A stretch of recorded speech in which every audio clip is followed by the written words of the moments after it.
Mes parents m'ont dit que grand-père était décédé, déçus de moi. Il s'est avéré qu'ils avaient tout inventé, même son numéro de téléphone.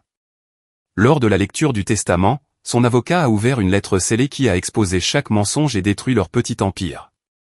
Bonjour Reddit, je n'aurais jamais pensé être le genre de personne à poster ce genre d'histoire, mais nous y voilà.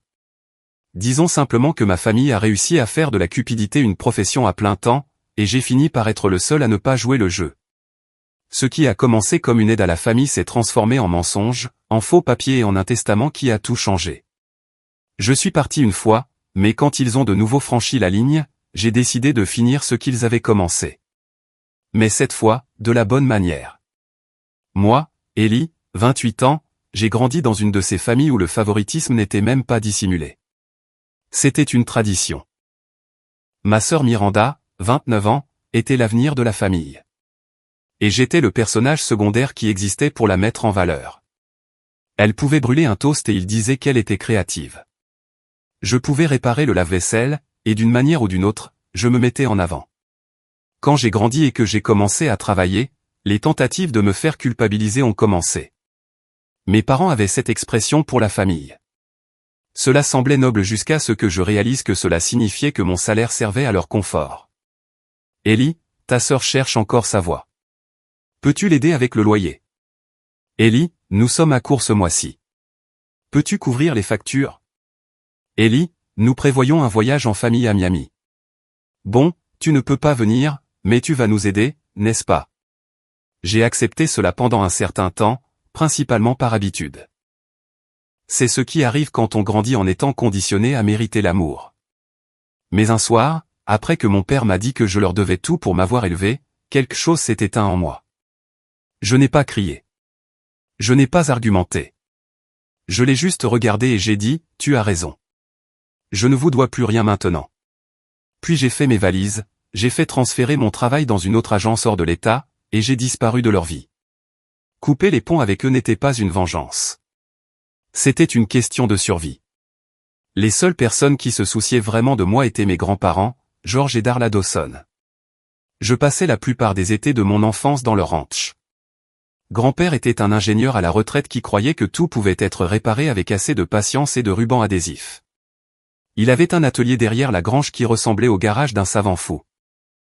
Moitié outil, moitié chaos. Mais il l'appelait le « Centre d'innovation George Dawson ». Complètement sérieux, comme si c'était le laboratoire de secours de la NASA. Les projets étaient fous pour un vieil homme avec une boîte à outils, des pompes d'irrigation à énergie solaire fabriquées à partir de ferraille, des capteurs faits maison qui suivaient l'humidité du sol, et un engin de Frankenstein qui transformait les déchets agricoles en granulés d'engrais. Il ne se souciait pas de l'argent. Il se souciait des idées qui facilitaient la vie des gens. Enfant, je m'asseyais sur un tabouret à côté de lui, dessinant des croquis sur du papier brouillon pendant qu'il m'expliquait les choses en termes simples. Les gens pensent que l'agriculture, c'est de la chance, disait-il en serrant des boulons avec ses grandes mains burinées. C'est juste de l'ingénierie avec de la terre. J'étais accro. J'ai commencé à apporter mes propres petits carnets, à suivre les précipitations, à dessiner des schémas de pompe, à poser des questions stupides auxquelles il répondait toujours comme si elles étaient géniales.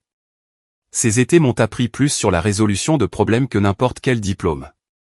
Un soir, je me souviens que nous étions assis devant l'atelier. Le ciel était clair et l'air sentait le foin et l'huile de moteur. Grand-père s'essuyait la graisse des mains et a dit, un jour, tout cela sera à toi. Tu le rendras plus grand, plus intelligent, meilleur. Je pensais qu'il plaisantait. J'avais 15 ans et aucune idée qu'il le pensait littéralement. Quand j'ai eu la vingtaine, le travail a pris le dessus. J'étais occupé, je déménageais beaucoup, et la vie est devenue cette routine où l'on cligne des yeux et 5 ans ont disparu. J'appelais encore le ranch de temps en temps, mais au bout d'un moment, le numéro a cessé de fonctionner. Ils avaient changé la ligne du ranch et, bien sûr, personne ne me l'avait dit. J'ai pensé qu'ils s'étaient peut-être débarrassés de la ligne fixe. J'ai envoyé un texto à ma mère pour lui demander le nouveau numéro de grand-mère. Elle a répondu 3 jours plus tard avec un message qui aurait pu être généré automatiquement. Ils sont dans une maison de retraite maintenant. Ils ne veulent pas de visiteurs. Tu devrais te concentrer sur ta propre vie au lieu de remuer le passé. D'ailleurs, ils sont déçus que tu aies abandonné la famille. Pas de photos, pas d'adresse, juste ça. J'ai essayé d'écrire des lettres, d'envoyer de petits paquets, même de demander à de vieux voisins s'ils avaient eu des nouvelles. Rien n'est revenu. Chaque impasse me faisait me sentir un peu plus stupide d'avoir essayé. Je pensais à grand-père assis à cet établi, expliquant quelque chose sur les engrenages ou la lumière du soleil, et je me demandais s'il pensait que j'avais simplement disparu. Les mois sont devenus des années et j'ai fini par arrêter de demander. Ce n'était pas abandonné. C'était de l'autodéfense. On ne peut frapper à une porte verrouillée qu'un certain nombre de fois avant d'accepter qu'elle ne nous est pas destinée. Puis, un après-midi, alors que je terminais un projet au travail, mon téléphone a vibré avec un numéro inconnu. Normalement, je les ignore, mais quelque chose m'a poussé à répondre. « Est-ce que je parle à Ellie Dawson ?» a demandé une voix d'homme. « Oui », ai-je dit prudemment. « Je vous appelle concernant George Dawson. Je suis au regret de vous informer que votre grand-père est décédé la semaine dernière. » Je n'ai rien dit. Je suis juste resté assis là, à fixer le mur. L'homme continuait de parler, quelque chose sur les arrangements, une lecture, des documents que je devrais signer, mais mon cerveau était vide.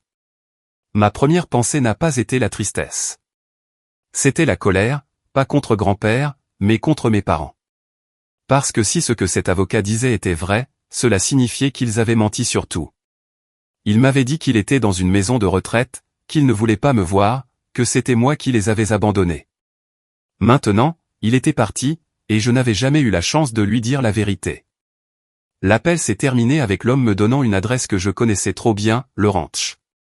Le même endroit où je passais des étés entiers à construire des machines farfelues avec la seule personne qui ait jamais cru en moi. Pour la première fois depuis des années, je rentrais à la maison. Le trajet jusqu'au ranch m'a semblé plus long qu'avant. Le ranch avait l'air à peu près pareil. Je me suis garé, je suis resté assis quelques secondes, et j'ai essayé de me préparer à ce qui m'attendait à l'intérieur. Quand la porte s'est ouverte, ce n'est pas la chaleur qui m'a accueilli. C'était la voix de grand-mère.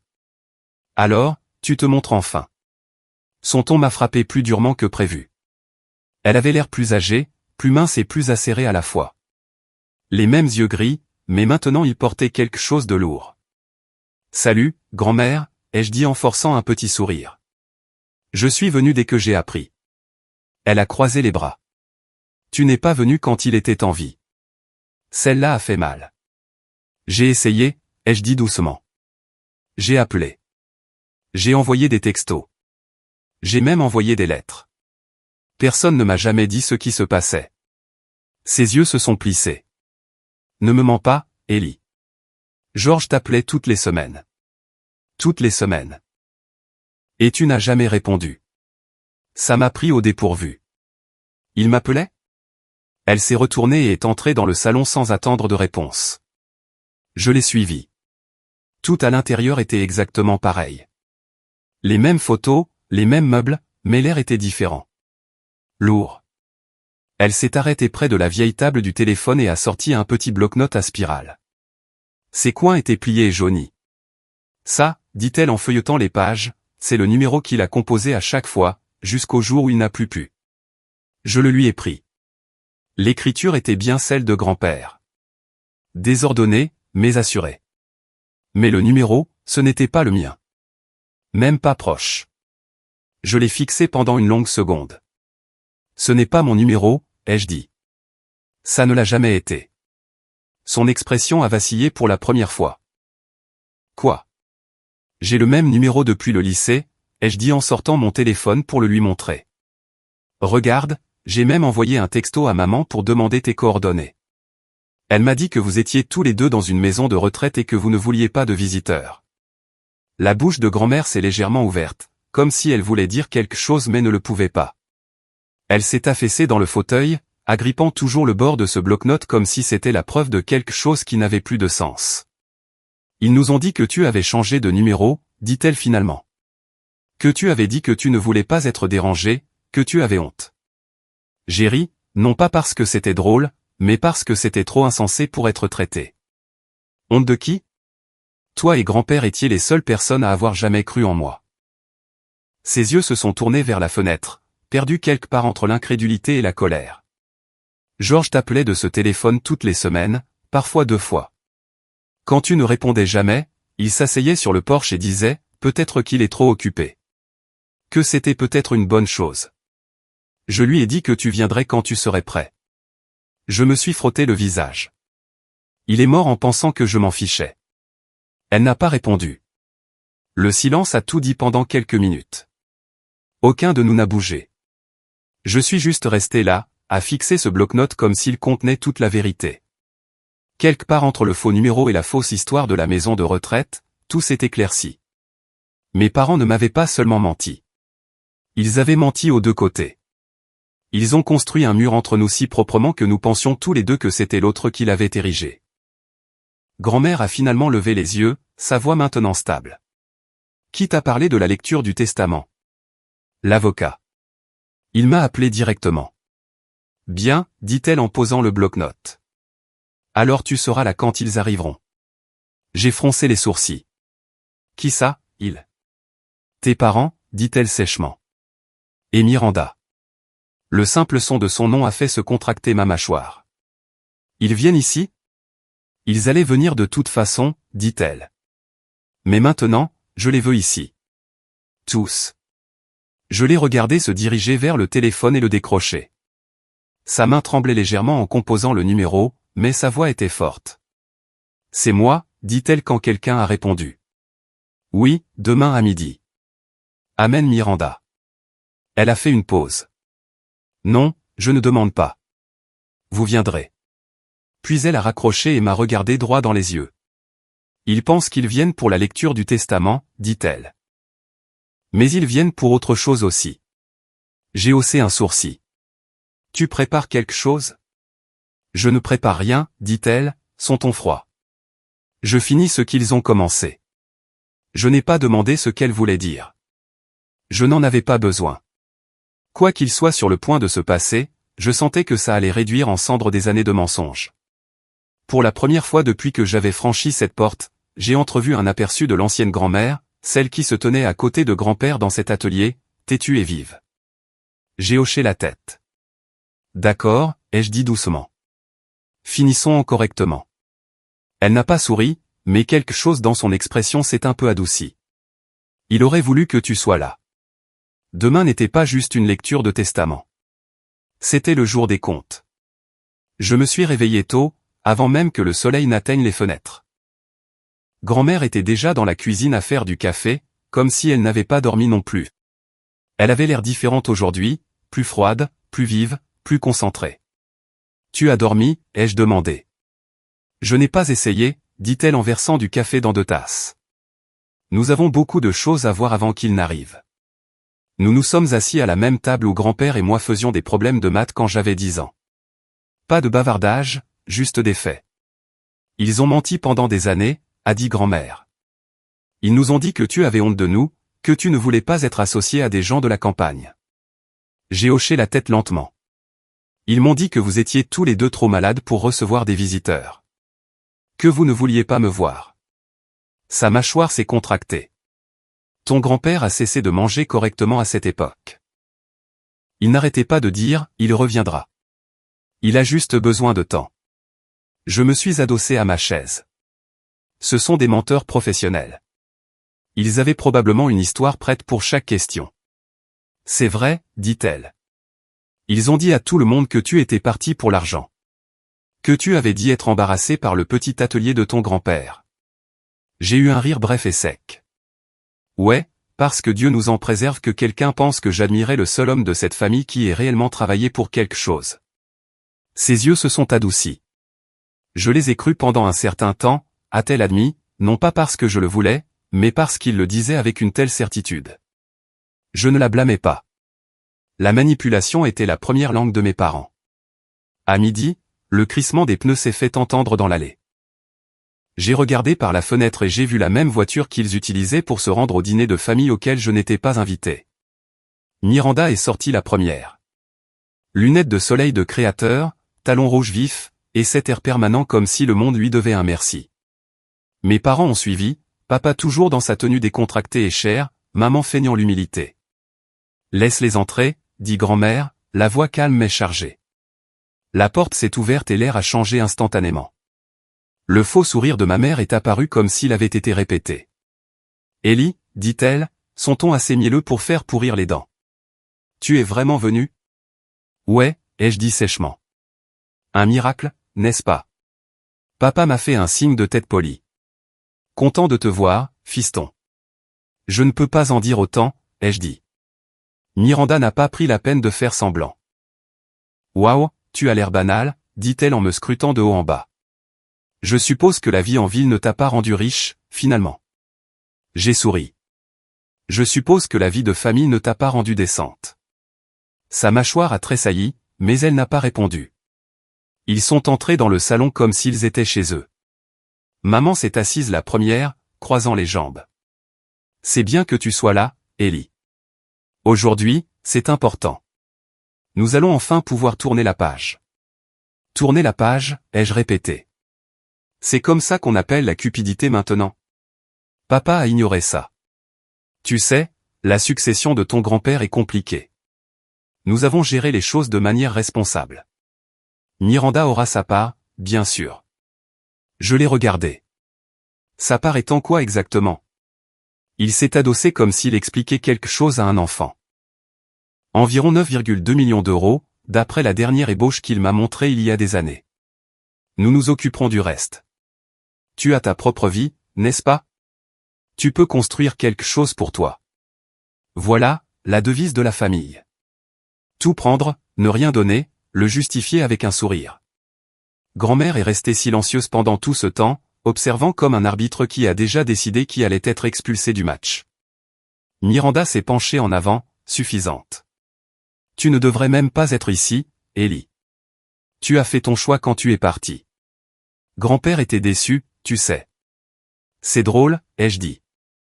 J'ai entendu dire qu'il a passé ces derniers jours à appeler un faux numéro, en essayant de me joindre.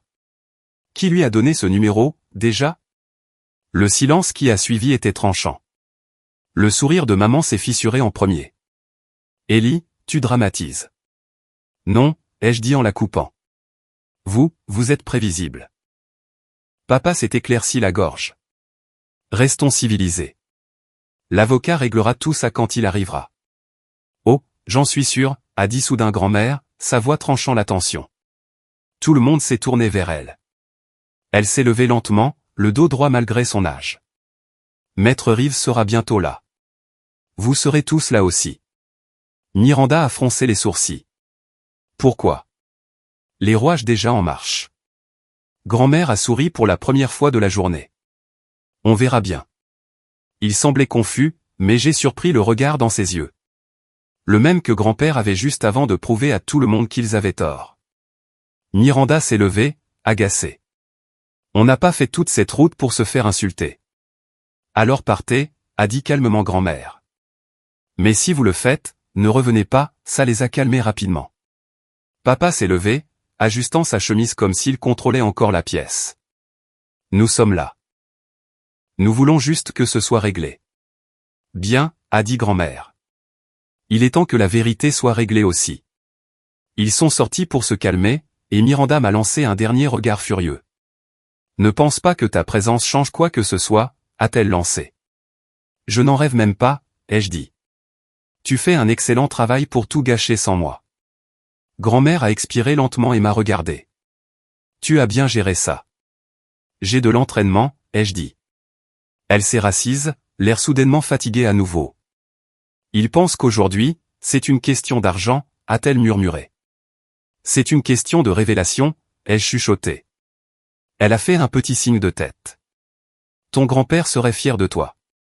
Je me suis tenu près de la fenêtre, regardant leur voiture disparaître sur la route.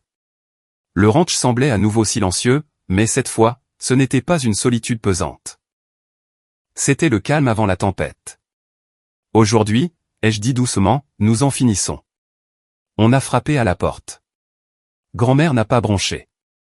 Elle m'a juste lancé un regard qui disait, c'est l'heure. J'ai ouvert pour trouver un homme en costume sombre tenant une mallette. Maître Reeves, l'avocat de la famille. Il s'occupait des affaires de grand-père depuis des décennies. Le genre d'homme qui ne gaspillait ni ses mots ni son temps. À l'intérieur, le salon était déjà prêt. Mes parents étaient assis ensemble sur le canapé, Miranda faisant défiler son téléphone, feignant de ne pas mourir d'envie de savoir ce qu'elle venait d'hériter. Maman arborait son habituel visage de fausse inquiétude. Papa avait cet air calme et confiant qu'il portait toujours avant une victoire commerciale. « Bonjour, dit Maître Reeves. Merci d'être venu. Commençons. » Il a ouvert sa mallette, en a sorti un épais dossier et l'a posé sur la table. Le bruit du loquet se refermant a résonné dans la pièce comme un avertissement. Comme stipulé dans le dernier testament de George Dawson, commença-t-il, sa voix était stable, officielle, le genre de ton qui ne ploie pas sous la pression. À ma femme bien-aimée, Darla Dawson, je lègue notre maison familiale et une provision financière à vie pour son confort et ses soins. Grand-mère a fait un petit signe de tête. Elle connaissait déjà cette partie. Maître Reeves a continué, à ma petite fille, Miranda Dawson, je lègue. Miranda s'est penchée en avant, souriante, vibrant presque sur son siège. La cabane de Pinoloo, comme détaillé dans ma lettre d'accompagnement, exécutée en même temps que ce testament et incorporée par référence comme partie intégrante de celui-ci. Son sourire a un peu vacillé, mais elle n'a pas encore compris. Et à mon petit-fils, Eli Dawson. Tous les yeux se sont tournés vers moi. Je lègue le centre d'innovation George Dawson, y compris tout l'équipement, la propriété, les droits de propriété intellectuelle et tous les projets en cours financés sous mon parrainage.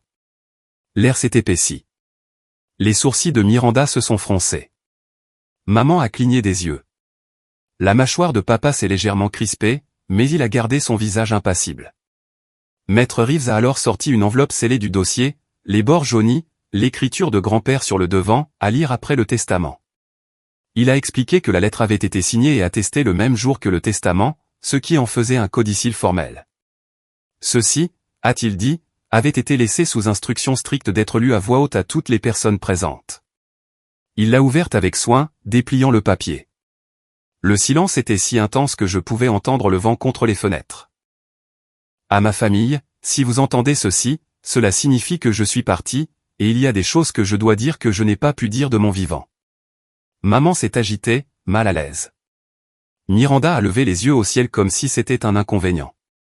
Je suis au courant des mensonges, du numéro de téléphone, des histoires de maisons de retraite et de honte. De tout. Je sais qu'Eli a essayé de me joindre. Je sais qu'il en a empêché. C'est à ce moment-là que le visage de maman a perdu toute couleur.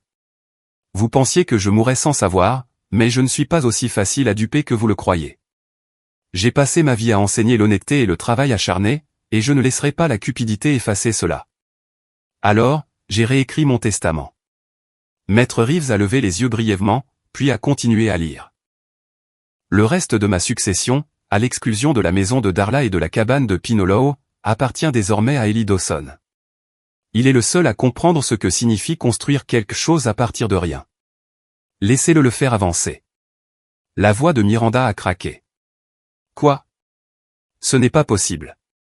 Quant au reste d'entre vous, Darla mise à part, Miranda reçoit la cabane de Pinoloo. Elle est petite. Elle est vieille, mais elle est honnête.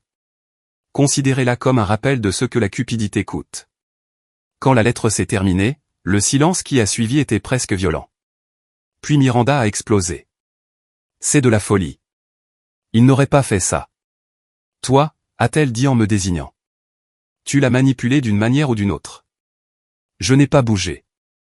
Ouais, j'ai dû faire ça en vivant à 3 états d'ici. Maman a frappé sa main sur la table. Eli, arrête ça. Tu as déjà retourné cette famille les uns contre les autres. C'est ce que tu voulais, nous embarrasser? J'ai soutenu son regard.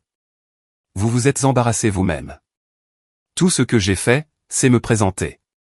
Papa a essayé d'intervenir, sa voix basse et stable. Soyons adultes. Nous pouvons régler ça raisonnablement. Partager les biens équitablement. Tu n'as pas besoin de tout, Eli. Sois intelligent. Je me suis adossé, les bras croisés. Être intelligent aurait signifié ne pas falsifier des numéros de téléphone et mentir à votre père mourant. Je ne fais que nettoyer le désordre. Grand-mère s'est finalement levée. Sa voix n'était pas forte, mais elle avait du poids. Assez. Tout le monde s'est figé.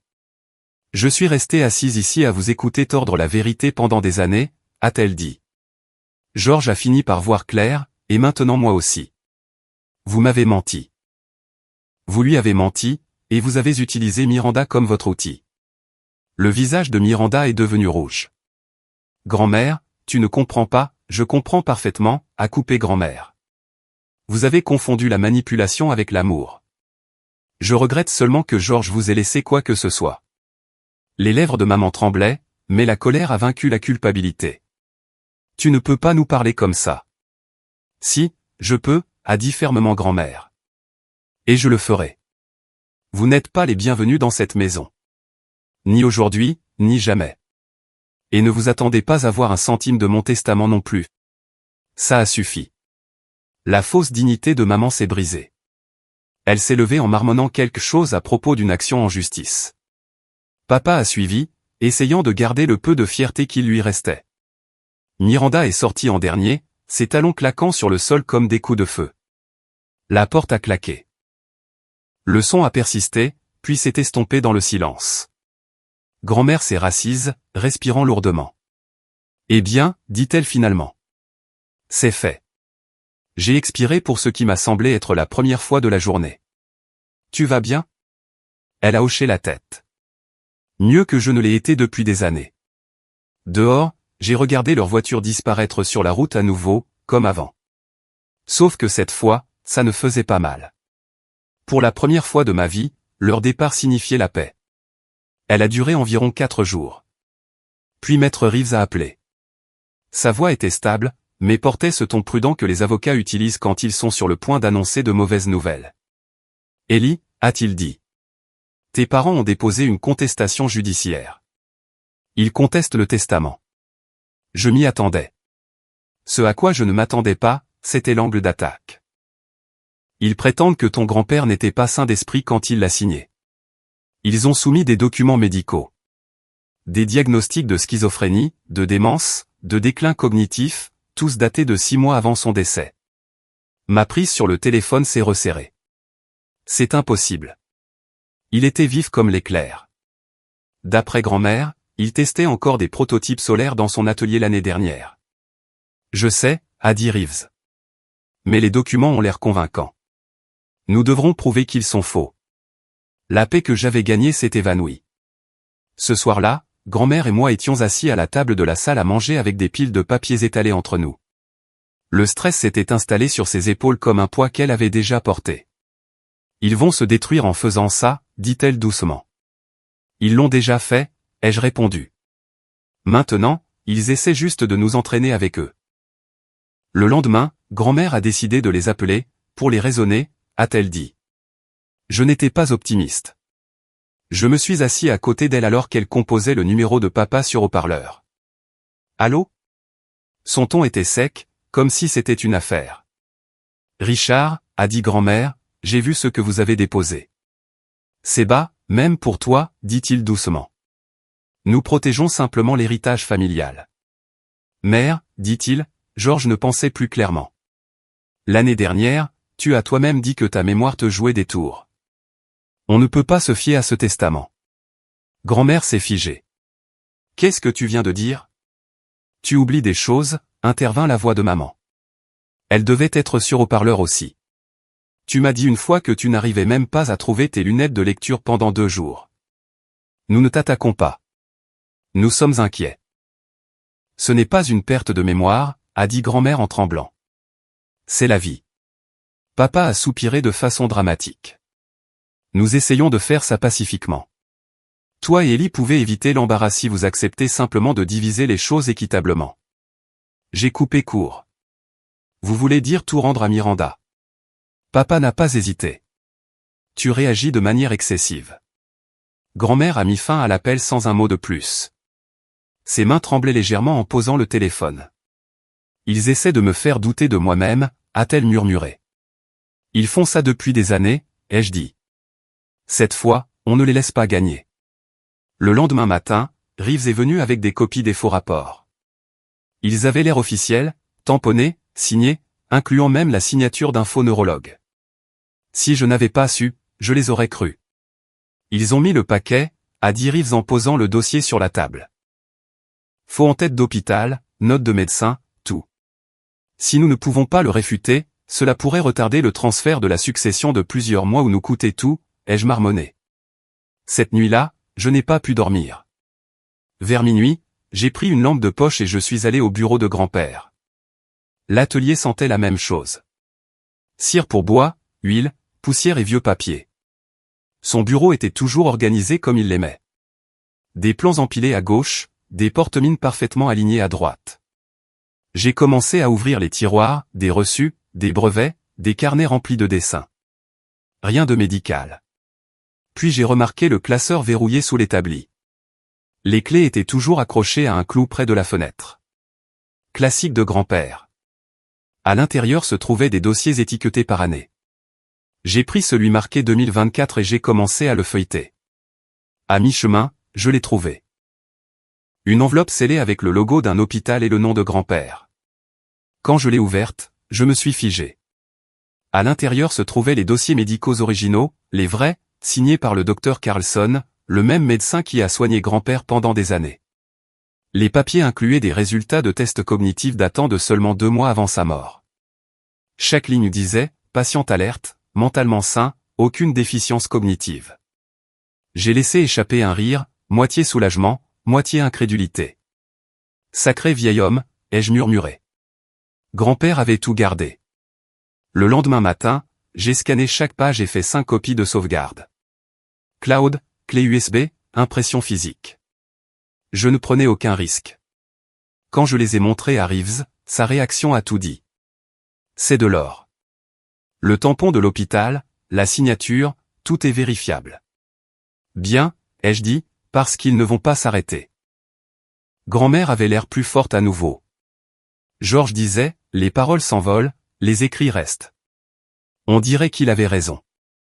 Ouais, ai-je dit. Et cette fois, on va leur faire manger leur propre papier. 2 jours plus tard, Reeves a déposé une contre-requête enjoignant les vrais dossiers. En quelques heures, le tribunal a demandé une vérification à l'hôpital. La confirmation est revenue rapidement. Les rapports que mes parents avaient déposés étaient fabriqués. Les signatures numériquement altérées. Reeves a souri en m'appelant. Ils sont coincés maintenant. Une fois que le rapport de fraude sera déposé, ce sera terminé. Bien, ai-je dit.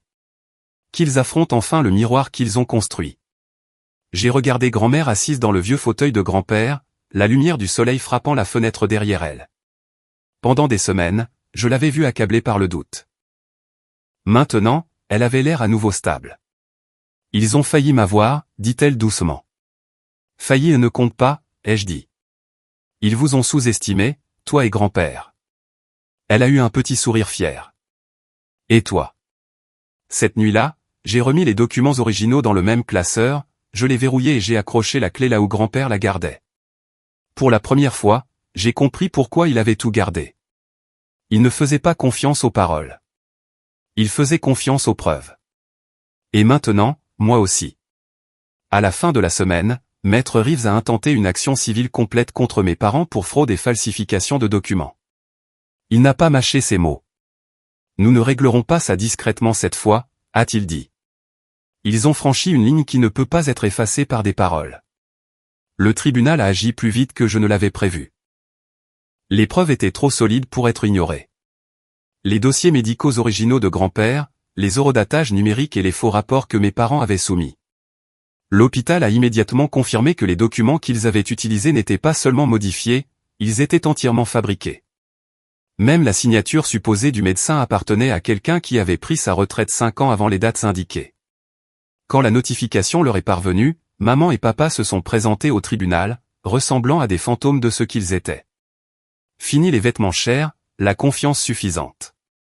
Même Miranda, habituellement habillée comme si elle défilait sur un tapis rouge, est arrivée en jean simple et avec un manteau qui ne lui allait pas bien.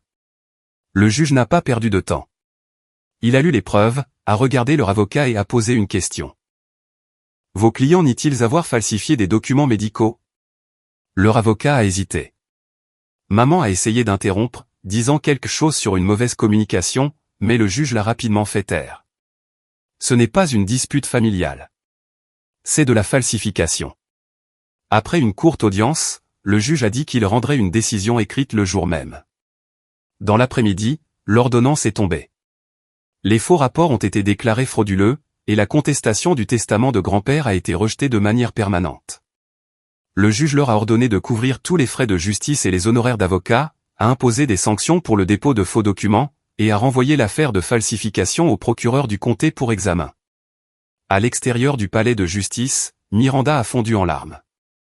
Papa se tenait à côté d'elle, fixant le trottoir. Maman a essayé de garder son sang-froid, mais sa voix tremblait quand elle s'est tournée vers moi. « Tu n'étais pas obligé de nous humilier comme ça, dit-elle doucement. » J'ai gardé un ton calme. « Vous vous êtes humilié vous-même. J'ai juste fait en sorte que les gens le voient. » Papa a finalement levé les yeux, fatigué et cerné.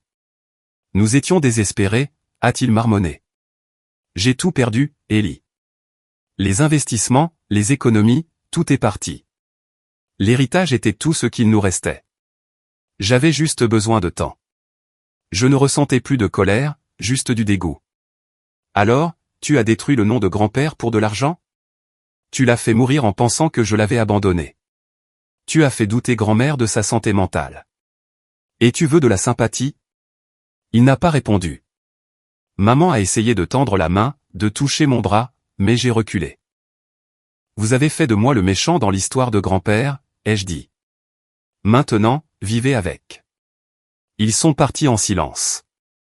Miranda ne m'a même pas regardé. Les nouvelles se sont répandues plus vite que prévu. Les archives judiciaires sont publiques et les journalistes locaux adorent les histoires de richesse familiale qui tournent mal. En quelques jours, les gros titres sont apparus en ligne. Un couple pris en flagrant délit de falsification de dossiers médicaux dans une bataille pour une succession. Une famille locale accusée de mensonges pour hériter du legs d'un ingénieur. Leur réputation, autrefois impeccable, s'est brisée du jour au lendemain.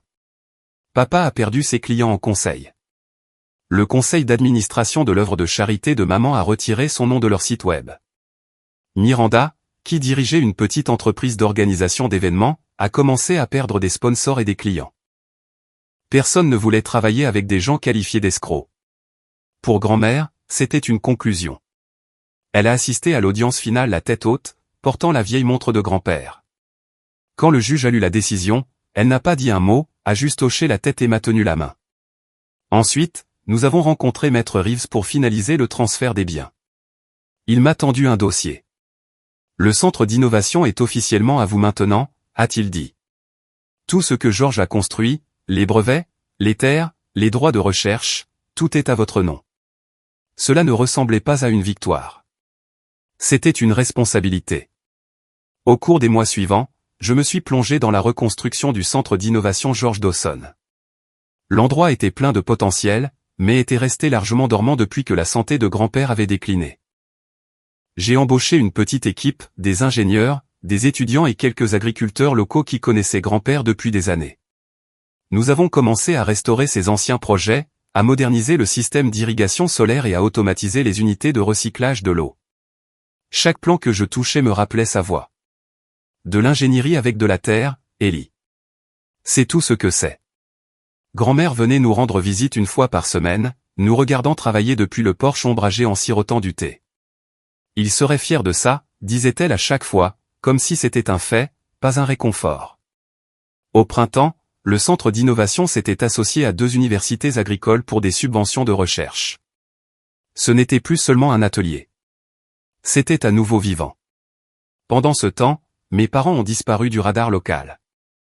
La maison qu'ils possédaient a été mise en vente. Les rumeurs disaient qu'ils avaient emménagé dans un petit appartement en dehors de la ville. Miranda a essayé de se réinventer en ligne, publiant des citations de motivation sur le pardon familial et le fait d'aller de l'avant, mais personne n'y a cru. Grand-mère n'a pas caché sa position. Lors d'une interview locale sur la réouverture du centre, un journaliste lui a demandé si elle prévoyait de se réconcilier avec la famille. Elle a regardé directement la caméra et a dit « Non, certains ponts ne sont pas faits pour être reconstruits. » 6 mois plus tard, j'ai installé grand-mère dans une nouvelle maison près du centre d'innovation, un endroit calme et lumineux avec de grandes fenêtres donnant sur les collines. Son ancienne maison était trop pleine de souvenirs, bons et mauvais. Elle a décidé de vendre l'ancien ranch, disant qu'il était temps de laisser partir des murs qui avaient entendu trop de mensonges. Elle a souri en franchissant la porte. « On se sent plus léger ici », a-t-elle dit. « Ouais », ai-je répondu. Pas de fantômes autorisés. Pour la première fois, tout semblait juste. Pas d'appels téléphoniques, pas de mensonges, pas de poids de gens prétendant nous aimer uniquement quand cela les arrangeait.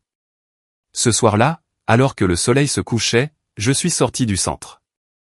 Les lumières de l'atelier brillaient chaleureusement à travers les fenêtres. Les machines à l'intérieur bourdonnaient, construisant ce que grand-père avait commencé. L'héritage, ce n'était pas une question d'argent. Ce n'était pas une question d'héritage ou de vengeance, ni même de victoire. C'était ce qui survivait au mensonge. Et là, debout, j'ai réalisé quelque chose de simple. Je n'ai pas seulement hérité de ce que grand-père a construit. J'ai hérité de la raison pour laquelle il l'a construit. 2 mois de silence. C'est le temps qu'il a fallu avant qu'il naissait quelque chose de nouveau. J'étais au centre d'innovation quand un collègue m'a montré une publication sur Facebook. C'était le visage de ma mère. Le même sourire étudié, le même ton inquiet qu'elle utilisait quand elle mentait effrontément. La légende disait, « Notre fils nous a tout pris. S'il vous plaît, aidez-nous à protéger grand-mère Darla de la manipulation et de la négligence. » Un lien GoFundMe était joint. La description disait que l'argent irait aux soins de grand-mère, mais le compte de paiement était au nom de mon père. Ils ont même utilisé de vieilles photos de grand-mère d'avant le décès de grand-père, la faisant paraître fragile et confuse. En quelques heures, les gens ont commencé à le partager. Les commentaires affluaient de parents éloignés, d'amis de l'église et de vieux voisins. « C'est horrible », disait l'un. « Je n'arrive pas à croire qu'Ellie ait pu faire ça. » Je n'ai pas répondu. Je savais qu'il ne fallait pas discuter avec des menteurs en ligne ne fait que les nourrir. Mais grand-mère l'a vu ce soir-là. Elle faisait défiler sa tablette dans sa chambre quand je l'ai entendue marmonner, « C'est une blague. » Elle m'a appelé, m'a montré la page et a dit, « Ils ont vraiment perdu la tête. » Elle a fixé l'écran pendant un long moment, la mâchoire serrée. « Ils pensent que je suis un accessoire pour leur spectacle de pitié, » a-t-elle dit finalement. Puis elle a posé son thé. « Très bien, ils veulent de l'attention. Donnons-leur-en. » Le lendemain matin, grand-mère m'a demandé d'installer son téléphone sur un petit trépied. Pas de script, pas d'éclairage sophistiqué, juste elle assise sur le porche avec le vent dans les cheveux. Elle a pris une profonde inspiration, a regardé droit dans la caméra et a dit, « Je m'appelle Darla Dawson. Je ne suis pas malade. Je ne suis pas confuse, et je ne suis certainement pas manipulée. Mon fils et sa femme vous ont menti. Le GoFundMe qu'ils ont posté n'est pas pour mes soins. C'est pour leur cupidité. » Elle n'a pas élevé la voix une seule fois. Calme, stable, presque chirurgicale. Ils ont falsifié les dossiers médicaux de mon mari. Ils ont essayé de prendre ce qui ne leur appartenait pas. Maintenant, ils supplient des étrangers pour avoir de la sympathie. Si vous avez fait un don, demandez un remboursement. Ne laissez pas des escrocs profiter de mensonges familiaux. Elle a terminé par une phrase qui a frappé plus fort que tout le reste. Mon petit-fils n'a pas pris notre argent. Il a gagné notre confiance. C'est quelque chose que mon fils n'a jamais réussi à faire. Elle m'a regardé après avoir appuyé sur republier. Ça devrait suffire. En quelques heures, ça a explosé. Sa vidéo s'est propagée dans les groupes locaux plus vite que leur GoFundMe ne l'avait jamais fait. Les gens commentaient des choses comme « C'est la vraie grand-mère » et « Je n'arrive pas à croire qu'ils aient menti à son sujet ». Le soir même, les dons au GoFundMe sont tombés à zéro. La section des commentaires s'est transformée en champ de bataille. Des dizaines de personnes ont exigé des remboursements, taguant le service de fraude de GoFundMe. Un journaliste local a même repris l'histoire. Une femme âgée dénonce la fausse collecte de fonds de sa famille dans une vidéo virale. Le lendemain matin, la campagne a été fermée définitivement. La page de la famille a disparu, mais les captures d'écran sont restées partout. Miranda a essayé de limiter les dégâts en publiant une clarification selon laquelle grand-mère était influencée par des personnes extérieures, mais cela n'a fait qu'empirer les choses. Quelqu'un a divulgué un clip d'elle en train de crier sur un donateur en public, hurlant que cela était censé tout arranger. C'est devenu viral sur TikTok. Quand la poussière est retombée, grand-mère s'est assise sur le porche en regardant le coucher de soleil. « Tu n'as même pas eu besoin de dire un mot », a-t-elle dit en sirotant son thé. Ils se sont chargés de leur propre chute. J'ai souri. « Tu deviens doué à ce jeu », elle a gloussé doucement. Un peu tard dans la vie, peut-être, mais mieux vaut tard que jamais. Pour la première fois, le silence qui a suivi n'était pas lourd. Il était paisible. Une semaine plus tard, je me promenais dans le laboratoire, maintenant animé par de nouveaux stagiaires et de nouveaux projets. Le centre d'innovation était florissant, financé par des gens qui croyaient vraiment en quelque chose de réel. Miranda et mes parents ont gardé la cabane de Pinoloo, petite, honnête, et exactement le rappel que grand-père voulait qu'ils aient. Sur mon bureau se trouvait la vieille montre de poche de grand-père, son boîtier en argent reflétant la lumière du matin. Je pouvais presque l'entendre dire, « Tu vois, Ellie, de l'ingénierie avec de la terre et de la patience. » Je n'ai pas gagné en argumentant ou en criant. J'ai gagné en restant calme et en laissant la vérité faire son travail. Et cette fois, le monde l'a vu aussi. Note du traducteur, la dernière phrase sur YouTube semble être une incitation à l'action de la vidéo originale et n'a pas été incluse dans la traduction narrative.